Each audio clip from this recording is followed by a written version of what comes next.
Your guidance system is always within you, and the better you feel, the more you are moving in the direction of that. We want you to get the sense, however, that as you are non-physical energy and you are projecting yourself into this physical experience, that there's a current or a stream that you flow on, a powerful stream of well-being.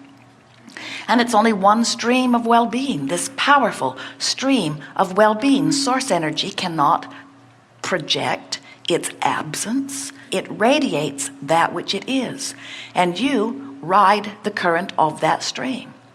So as you are flowing in on that stream of well-being, now life is causing you to ask for yet more. So the stream expands with every experience that causes you to ask. It expands and moves faster. So the longer you live as an eternal being, the faster the stream moves. The more you live and ask for, the faster the stream moves. So there is this wonderful stream or current of well-being that flows. And friends, there is only one stream.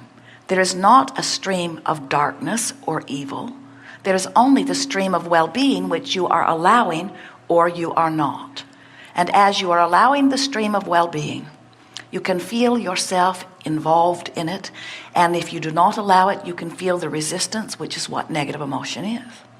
So as this stream of well-being is flowing, and as you are riding the current of this stream of well-being, and as life causes you to offer even more ideas and preferences and desires to this stream, now you're going with the flow or you're not going with the flow becomes more and more evident.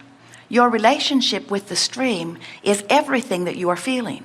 When you are letting yourself go with the stream, you feel wonderful. And to the degree that you do not allow yourself to go, you do not feel so good. But the stream is only flowing toward that which you have become. We like to give you the analogy of taking your canoe or your raft, your boat, down to the edge of the stream, a fast-moving stream, and you set your boat into the water, and you deliberately turn it upstream and begin paddling very hard. And we say, why not turn it around and just go with the current? And humans say, oh, Abraham, that just seems lazy. And we say, but how long can you keep this up? And you say, I don't know, but I'm willing to find out. In fact, most of you say, I've been positioned by those who came before me to believe that paddling upstream is virtuous. And in fact, that's where we get all of our rewards here in this physical environment. The harder we paddle and the more we endure and the longer we're able to do it before we collapse, the greater the monuments they give to us. In fact, everybody worth anything paddled really hard upstream before they suffered into death. And we say, but why not turn and go with the flow? And most humans say, in what way would I then be able to justify my existence? If the stream is already flowing, and if it takes no effort to go with that flow, then how will I justify my existence?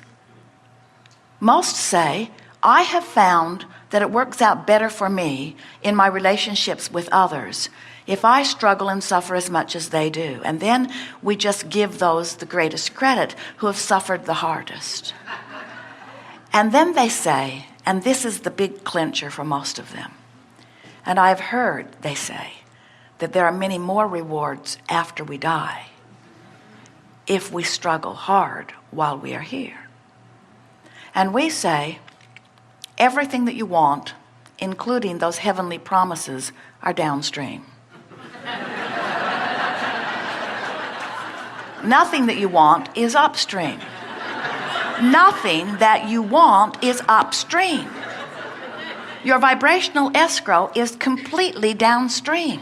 In other words, go with the flow. As you are turned with the current and letting the current be your momentum, now you can guide it into the nooks and crannies that are pleasing to you. But if all of your effort is going in just trying to hold your ground, then you're not being very creative. You're just barely hanging on. You're just barely holding your ground. But when you let the current carry you, oh, the places that it will carry you.